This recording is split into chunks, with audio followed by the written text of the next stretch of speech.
Mwaka 2025 umekuwa wa kipekee kwa historia katika tasnia ya michezo nchini Tanzania. Matukio mbalimbali ya kitaifa na kimataifa yameitikisa ardhi ya Bongo na kuacha alama zisizosahaulika, kuanzia kwenye uongozi wa soka, mafanikio ya timu za taifa, hadi ushindi wa kihistoria kwa wanariadha wetu. Bila shaka, 2025 imeandika ukurasa mpya katika historia ya michezo ya Tanzania. Tukio la kwanza la kukumbukwa ni mkutano mkuu wa Simba Sport Club. Ilikuwa na kipindi kigumu cha ndani ya klabu, huku mkutano wake mkuu ukifanyika katika sintofahamu na presha kutoka kwa wanachama. Wadau walitaka uwazi zaidi, mabadiliko katika muundo wa uongozi na majibu kuhusu mwenendo wa klabu kimataifa. Matokeo yake yalikuwa kujiuzulu kwa baadhi ya viongozi, mabadiliko kwenye benchi la ufundi na mipango mipya ya kisasa iliyoahidi kujenga upya Simba yenye ushindani. Tukio la pili, mkutano mkuu wa Yanga, hatua ya kuimarisha mfumo wa kitaaluma. Kwa upande wa watani wa jadi, Yanga walifanya mkutano mkuu uliojaa matumaini na dira ya kimkakati. Viongozi wa klabu hiyo walieleza wazi mikakati ya kuboresha kikosi, maendeleo ya miundombinu na kuimarisha usimamizi wa kimataifa wa klabu. Dirisha la usajili lilielekezwa kwenye maeneo yenye mapungufu, huku wakisisitiza kutaka mafanikio zaidi kwenye michuano ya kafu. Tukio la nne ni michuano ya CHAN ambayo Tanzania ilikuwa ni miongoni mwa nchi ambazo zilihusika katika kuandaa michuano hiyo, ambapo ilikuwa ni Tanzania, Kenya na Uganda ndizo ambazo ziliandaa michuano hiyo.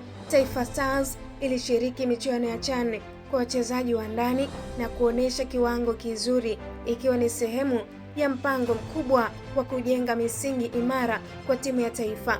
Michuano hiyo ilitoa nafasi kwa vipaji vipya kung'ara na kuonesha kuwa Tanzania ina hazina kubwa ya wachezaji wa ndani ya nchi. Wadau wa soka waliridhishwa na mwendelezo na maendeleo ya timu ya taifa chini ya TFF.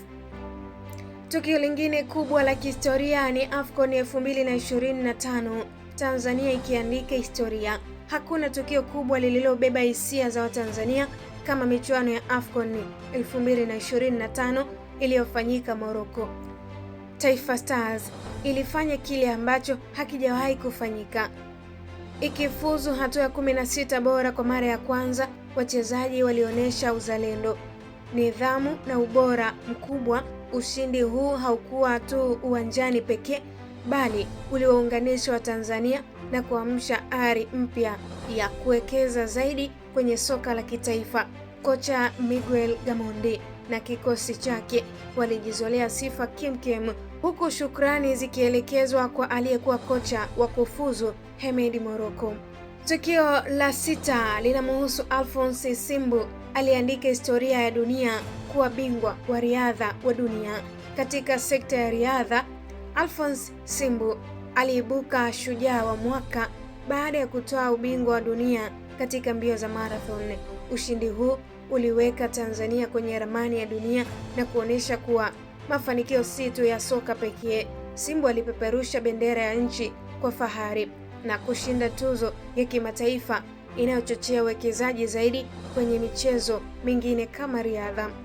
Kwa matukio hayo sasa, mwaka 2025 ni wa kukumbukwa. Ni mwaka ambao Watanzania waliona matokeo ya mipango na juhudi zilizofanywa katika michezo, kuanzia uongozi, maendeleo ya klabu, mafanikio ya timu ya taifa hadi ushindi wa wanariadha wetu. Yote yanaonyesha Tanzania inapiga hatua. Kwa msingi huu, wadau wa michezo wanaitazama AFCON 2027 ambayo Tanzania itakuwa mwenyeji kwa matumaini makubwa zaidi. Mwaka huu umekuwa daraja la mafanikio na ni chachu ya kuimarisha sekta ya michezo kuelekea katika kilele cha mafanikio ya kweli. Nikusihi mtazamaji wa Kasako Media, usiache kutufuatilia katika mitandao yetu ya kijamii Instagram, Facebook na Twitter. Tufollow kama Kasako Media. Kwenye YouTube channel yetu usiache kusubscribe, kisha ubonyeze alama ya kengele ili uwe wa kwanza kupata taarifa mbalimbali za kimichezo na burudani. Mimi naitwa Amina Diallo. Sako Media, tunaangazia maisha, tunaandika kesho.